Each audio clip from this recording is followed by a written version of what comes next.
Hello friends, welcome to मंथन IQ with Chandresh. मंथन IQ with Chandresh के इस ऑनलाइन प्लेटफॉर्म में आप सभी का स्वागत है। दोस्तों, हमारे द्वारा यहाँ पर डेली करंट अफेयर डिस्कस किया जाता है। जैसा कि आज है 7 मार्च। 7 मार्च से संबंधित आपके परीक्षाओं से संबंधित जो भी महत्वपूर्ण करंट अफेयर होगा, हम उसको यहाँ पर डिस्कस करेंगे। दोस्तों, बिना देर किए हुए चैनल को लाइक शेयर सब्सक्राइब कर दें। हम अपने सेशन को स्टार्ट करते हैं। आज का हमारा पहला क्वेश्चन है, हाल ही में किस हवाई अड्डे ने लगातार दूसरे वर्ष 2025 एएसक्यू सर्वश्रेष्ठ आवागमन पुरस्कार जीता है? जिसका ऑप्शन है मुंबई हवाई अड्डा, कोलकाता हवाई अड्डा, मंगलुरु हवाई अड्डा, इनमें से कोई नहीं। जिसका सही ऑप्शन है ऑप्शन नंबर सी, यानी कि मंगलुरु हवाई अड्डे के द्वारा जीता गया है। कौन सा पुरस्कार? सर्वश्रेष्ठ आवागमन पुरस्कार। यह पुरस्कार लगातार दूसरी बार जो है कि मंगलुरु हवाई अड्डे के द्वारा जीता गया है। अर्थात 2024 में भी इसने यह पुरस्कार जीता था। अब जो है कि 2025 में भी इसने यह पुरस्कार जीता है।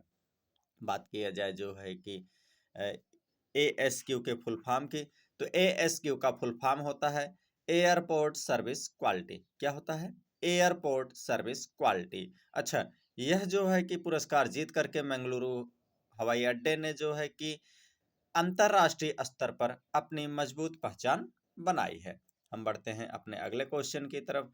हमारा आज का अगला क्वेश्चन है, हाल ही में महात्मा एक महान संचारक नामक किताब किसने लिखी? जिसका ऑप्शन है अरुणापल्ली, अनंत शर्मा, धीरज काकड़िया, अवधेश पटेल।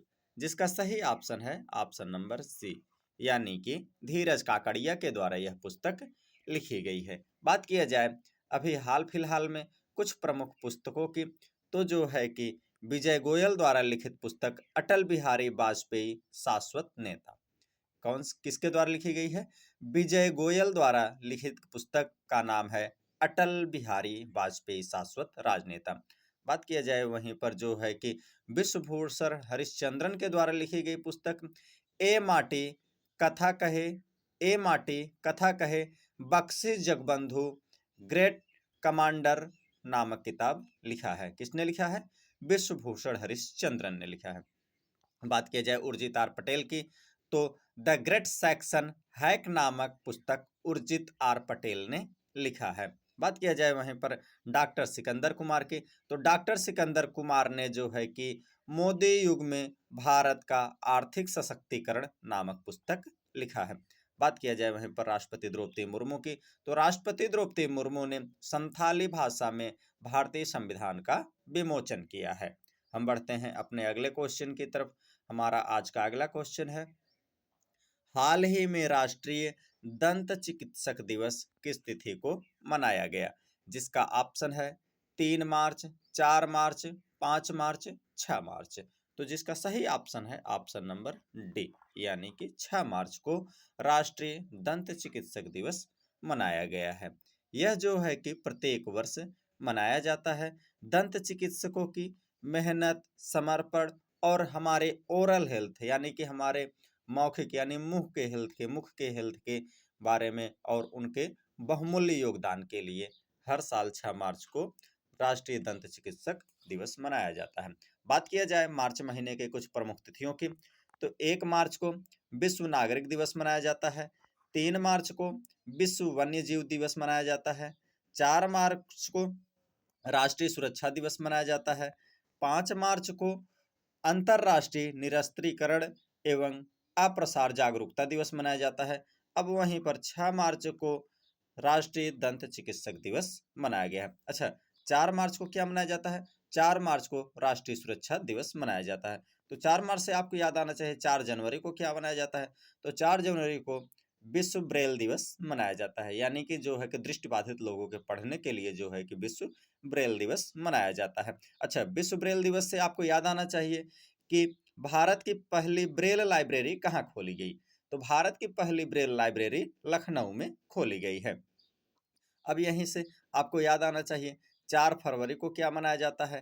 तो 4 फरवरी को विश्व कैंसर दिवस मनाया जाता है। क्या मनाया जाता है? 4 फरवरी को विश्व कैंसर दिवस मनाया जाता है। कैंसर जैसी बीमारी से जागरूकता एवं बचाव हेतु। हम बढ़ते हैं अपने अगले क्वेश्चन की तरफ। हमारा आज का अगला क्वेश्चन है, हाल ही में RN रवि किस राज्य के राज्यपाल बनाए गए? जिसका ऑप्शन है महाराष्ट्र, पश्चिम बंगाल, उत्तर प्रदेश, हिमाचल प्रदेश।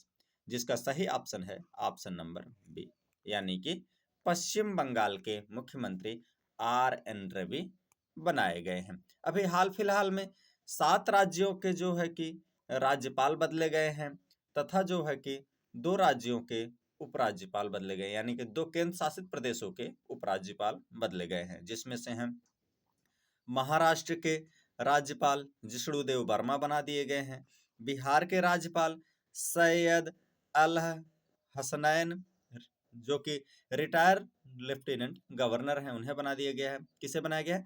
सैयद अल हसनैन को बनाया गया है, जो कि रिटायर्ड लेफ्टिनेंट गवर्नर हैं, बिहार के गवर्नर बना दिया गया है। बात किया जाए तमिलनाडु की, तो तमिलनाडु के गवर्नर जो है कि राजेंद्र विश्वनाथ अर्लेकर को बना दिया गया है, जो कि केरल के गवर्नर हैं, इन्हें तमिलनाडु का अतिरिक्त कार्यभार सौंप दिया गया है। बात किया जाए हिमाचल प्रदेश की, तो हिमाचल प्रदेश के गवर्नर कबींद्र गुप्ता को बनाया गया है। बात किया जाए वहीं पर जो है कि नागालैंड के, तो नागालैंड के गवर्नर नंद किशोर यादव को बना दिया गया है। बात किया जाए दिल्ली की, दिल्ली के लेफ्टिनेंट गवर्नर जो है कि तरुण जगदीश सिंह संधू को बना दिया गया है। किसे बना दिया गया है? तरुण जगदीश सिंह संधू को बना दिया गया है। वहीं पर नागालैंड की बात किया जाए तो नागालैंड के नंद किशोर यादव बन गए हैं। हम बढ़ते हैं अपने अगले क्वेश्चन की तरफ। हमारा आज का अगला क्वेश्चन है, हाल ही में लड़कियों की शिक्षा के लिए परिवर्तनकारी कार्य के लिए टाइम्स ऑफ द ईयर 2026 की सूची में शामिल किया गया है। जिसका ऑप्शन है सीता सोलके, सफीना हुसैन, रूबल नागी, इनमें से कोई नहीं। जिसका सही ऑप्शन है ऑप्शन नंबर बी, यानी कि सफीना हुसैन को शामिल कर दिया गया है। किसे शामिल कर दिया गया है? सफीना हुसैन को शामिल कर दिया गया है। हम बढ़ते हैं अपने अगले क्वेश्चन की तरफ।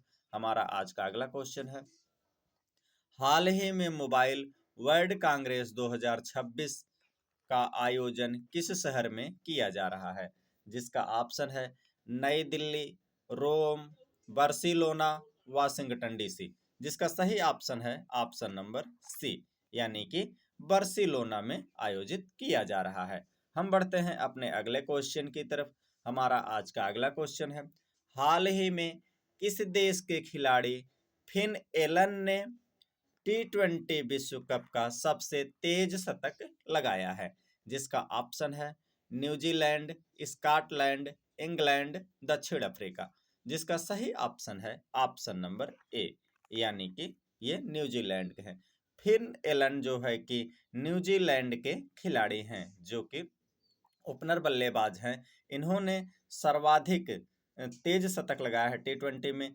33 गेंदों में इनके द्वारा शतक लगा दिया गया है। अच्छा, इनके शतक के बदौलत जो है कि न्यूजीलैंड T20 विश्व कप 2026 में फाइनल में पहुंच चुकी है। अच्छा, इन्होंने सेमीफाइनल में किसे हराया? सेमीफाइनल में दक्षिण अफ्रीका को हराया। अर्थात इन्होंने जो है कि दक्षिण अफ्रीका के खिलाफ सबसे तेज शतक लगाया है। इन्होंने जो है कि 10 साल पुराने क्रिस गेल के रिकॉर्ड को तोड़ा है। अच्छा, 10 साल पुराने किसके रिकॉर्ड को तोड़ दिया है? क्रिस गेल के रिकॉर्ड को तोड़ दिया। अच्छा, क्रिस गेल कहाँ के खिलाड़ी थे? क्रिस गेल वेस्ट इंडीज के खिलाड़ी हैं, जो कि क्रिकेटर हैं। हम बढ़ते हैं अपने अगले क्वेश्चन की तरफ। हमारा आज का अगला क्वेश्चन है, हाल ही में यूएसए ने किस राज्य में महात्मा गांधी की प्रतिमा का अनावरण किया है? जिसका ऑप्शन है अलास्का, अलबामा, मेंटाना, न्यूयॉर्क। जिसका सही ऑप्शन है ऑप्शन नंबर सी, यानी कि मेंटाना में। अर्थात यूएसए यानी कि जो है कि संयुक्त राज्य अमेरिका, यूनाइटेड स्टेट अमीरात, संयुक्त राज्य अमेरिका के मेंटाना में जो है कि महात्मा गांधी की प्रतिमा का अनावरण किया गया है। बात किया जाए यूएसए के मेंटाना में पहली बार महात्मा गांधी की प्रतिमा का अनावरण किया गया। यह प्रतिमा मेंटाना विश्वविद्यालय की त्रिशूला परिसर स्थित माइक मेंसफील्ड में लगाया गया है। कहाँ पर लगाया गया है? त्रिशूरा परिसर में स्थित माइक मेंसफील्ड सेंटर में लगाया गया है। हम बढ़ते हैं अपने अगले क्वेश्चन की तरफ, जो कि आज का हमारा लास्ट क्वेश्चन होगा। हाल ही में हट्टी-रिसाला महोत्सव किस राज्य में मनाया गया? जिसका ऑप्शन है महाराष्ट्र, गुजरात, तमिलनाडु, पंजाब। जिसका सही ऑप्शन है ऑप्शन नंबर ए, यानी कि महाराष्ट्र में हट्टी-रिसाला महोत्सव मनाया गया है। बात किया जाए हट्टी-रिसाला महोत्सव की, तो यह महोत्सव जो है कि होली का जो त्योहार है, होली पर्व के अगले दिन मनाया जाता है, तथा यह महोत्सव जो है कि 138 वर्षों से मनाया जा रहा है। इसमें क्या होता है? इसमें जो है कि होली के अगले दिन महाराष्ट्र के जालना शहर की मुख्य सड़कों पर शोभा यात्रा निकाली जाती है। अच्छा, हट्टी महोत्सव से एक और महोत्सव याद आ रहा है, चरकुला नृत्य। कौन सा? चरकुला नृत्य। चरकुला नृत्य जो है कि यह कहाँ मनाया जाता है? तो यह उत्तर प्रदेश में मनाया जाता है। आपके परीक्षा के लिए मोस्ट इंपॉर्टेंट है। चरकुला नृत्य कहाँ मनाया जाता है? चरकुला नृत्य उत्तर प्रदेश में मनाया जाता है, ब्रज वाले क्षेत्र में, यानी मथुरा के आसपास वाले क्षेत्र में। इसमें क्या होता है? इसमें महिलाएं घूंघट में जो है कि एक घूंघट में रहती हैं और अपने सर पर जो है कि एक चरकुला रख देती है और उसके ऊपर दीपक जला देती हैं और नृत्य करती हैं। तो ये क्या हो गया? चरकुला नृत्य। कहाँ से संबंधित है? उत्तर प्रदेश से संबंधित है। ये मोस्ट इंपॉर्टेंट है, ध्यान दीजिएगा। चरकुला नृत्य पूछा जाता है, मोस्ट इंपॉर्टेंट है। तो जो है कि बात किया जाए महाराष्ट्र की, तो महाराष्ट्र की कैपिटल है मुंबई। महाराष्ट्र के मुख्यमंत्री हैं देवेंद्र फडणवीस। महाराष्ट्र के गवर्नर हैं जिष्णुदेव वर्मा। बात किया जाए महाराष्ट्र की, तो महाराष्ट्र अंगूर एवं प्याज के उत्पादन में भारत में प्रथम स्थान पर है। बात किया जाए महाराष्ट्र की, तो महाराष्ट्र क्षेत्रफल की दृष्टि से तीसरा सबसे बड़ा राज्य है भारत का, तथा जनसंख्या की दृष्टि से दूसरा सबसे बड़ा राज्य है भारत का। अच्छा, क्षेत्रफल की दृष्टि से भारत का सबसे बड़ा राज्य कौन है? तो क्षेत्रफल की दृष्टि से सबसे बड़ा राज्य भारत का राजस्थान है। अच्छा, जनसंख्या की दृष्टि से सर्वाधिक जनसंख्या किस राज्य में निवास करती है? तो जनसंख्या की दृष्टि से सर्वाधिक जनसंख्या उत्तर प्रदेश में निवास करती है। बात किया जाए महाराष्ट्र की, तो महाराष्ट्र में राष्ट्रीय आरोग्य मेला 2026 का भी आयोजन किया गया। महाराष्ट्र आपको याद आना चाहिए, महाराष्ट्र का सौंदला ग्राम जो है कि भारत का पहला जाति मुक्त गांव बन गया है। कौन सा ग्राम? सौंदला ग्राम भारत का पहला जाति मुक्त ग्राम बन गया है।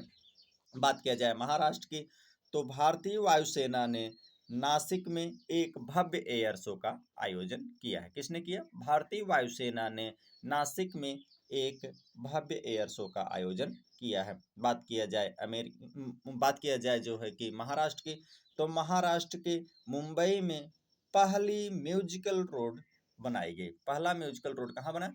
महाराष्ट्र के मुंबई में। म्यूजिकल रोड से तात्पर्य है कि उस पर जॉगिंग करते वक्त या दौड़ते वक्त एक विशेष प्रकार की ध्वनि सुनाई पड़ेगी। दोस्तों, डेली करंट अफेयर के लिए मंथन IQ विद चंद्रेश चैनल को लाइक करें, शेयर करें, सब्सक्राइब करें, तथा सेशन कैसा लगा आप लोग कमेंट जरूर करें। आप सभी का बहुत बहुत धन्यवाद।